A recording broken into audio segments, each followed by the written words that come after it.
Hello foodies, আসসালামু আলাইকুম। সবাই কেমন আছেন? আশা করি সবাই ভালো আছেন। আজকে চলে এসেছি শীতের সবজি ফুলকপি নতুন আলু দিয়ে বোয়াল মাছ রান্না। তাহলে চলুন দেরি না করে রান্না শুরু করা যাক।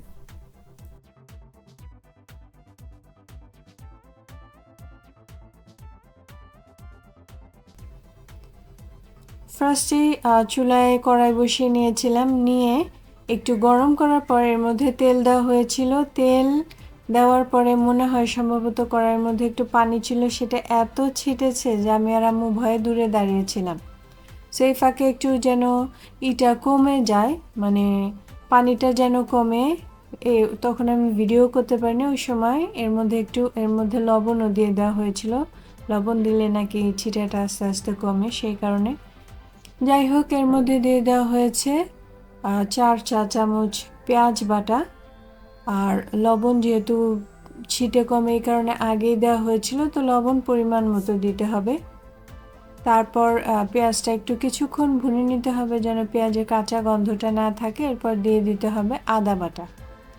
আদা বাটা দিয়ে আবার একটু নাড়াচাড়া করে কিছুক্ষণ রাখতে হবে যেন সেম আদারও সেই কাঁচা গন্ধটা না থাকে। তারপর দিয়ে দিতে হবে 2 চা চামচ হলুদ গুঁড়া, হাফ চা চামচ ধনিয়া গুঁড়া এবং 1 চা চামচ শুকনো মরিচ গুঁড়া। এই 3টা মশলা দিয়ে একটু নাড়াচাড়া করে নিয়ে এর মধ্যে দিয়ে দিতে হবে পানি। 1 কাপের মতন কষানোর জন্য দিতে হবে, কারণ আসলে আম্মুকে আসলে প্রত্যেকটা রান্নায় দেখি যে কষানোটা খুবই জরুরি। আম্মু বলে কষানো যদি ভালো না হয় তাহলে তরকারি ভালো হবে না। সো এই পর্যায়ে দিয়ে দেওয়া হলো 8-9টা কাঁচা মরিচ ফালি দিয়ে নাড়াচাড়া করে কিছুক্ষণ ওয়েট করতে হবে যেন সেম একই গুঁড়া মশলাগুলোরও যেন কাঁচা গন্ধ না থাকে, এই কারণে।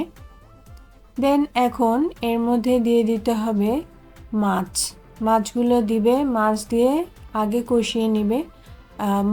আম্মু বলে মাছও আগে কষিয়ে নিলে এর মধ্যে ভালো মশলা ঢুকে এবং লবণটাও ঠিক মতন এর ভিতরে যায়, তো মাছটা তখন খেতেও মজা লাগে। আরেকটা আছে যে আগে কষানো হয়ে গেল, দেন মাছ দিয়ে অনেকক্ষণ রেখে তারপর ঝোল দিলেন, ওইটাও করা যায়। তবে আগে কষিয়ে নিলে নাকি ভালো হয়, মাছটা খেতে স্বাদ লাগে অনেক। তো যাই হোক, মাছটা দিয়ে দেওয়া হয়েছে কষিয়ে নেওয়ার জন্য। কষানো কিন্তু দিলেই আর উঠিয়ে নিলেই হবে না, মাছ কষানোর জন্য কিছুক্ষণ রাখতে হবে, অ্যাটলিস্ট মানে 3-4 মিনিট একটু ভালো মতন কষিয়ে নিলে সেটা খেতে বেশি মজা লাগে।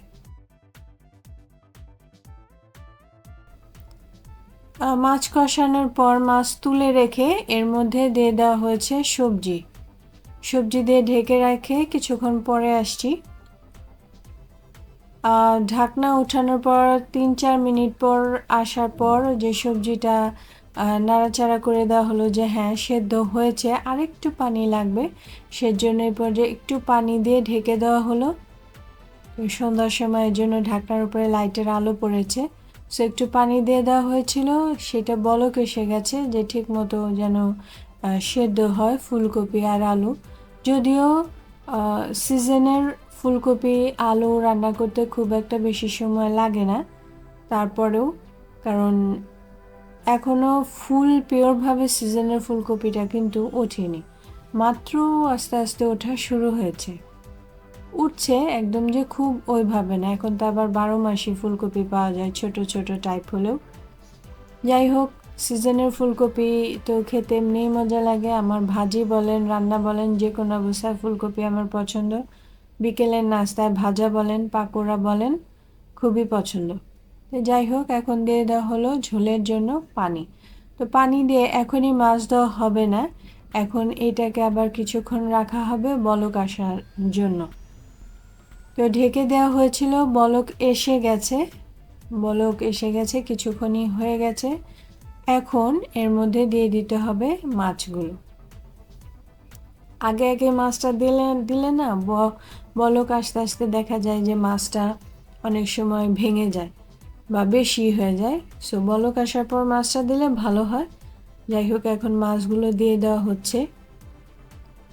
সবগুলো মাছ দিয়ে এখন আবার মানে পিওর ঝোল আসা পর্যন্ত, মানে যেটা যতটুকু আমরা ঝোল রাখতে চাই ততটুকু না হওয়া পর্যন্ত, সুন্দর করে বলক আসা পর্যন্ত অপেক্ষা করতে হবে।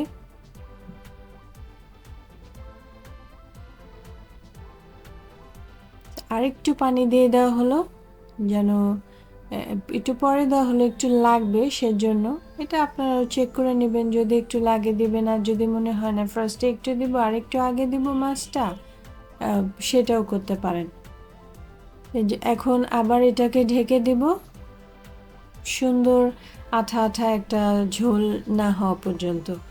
আর এখন দিয়ে দিতে হবে একটু ধনিয়া পাতা।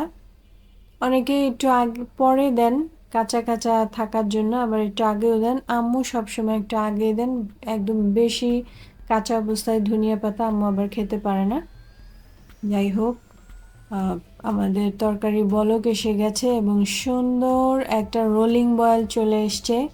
গ্রামের বাড়িতে একে বলে ঘুঘু ডাকা বলক, এর সাথে ঘুঘু পাখির ডাকের কী মিল আছে আমি জানি না, আমি তো রোলিং বয়েলটাই বুঝি, যে একটা বুদবুদ টাইপের সাউন্ড হয়। সো তরকারির যখন এরকম একটা বলক আসবে বা সাউন্ড হবে বলকটার, তখন বুঝতে হবে যে ঝোল হয়ে গেছে। এখন তারপর ইচ্ছা অনুযায়ী যে যার যার মতন রাখতে পারেন। সো এই হচ্ছে বাটিতে বেড়ে আনা আমাদের ফুলকপি আলু দিয়ে বোয়াল মাছ রান্না। খুবই মজার রান্না, খেতে খুবই টেস্ট।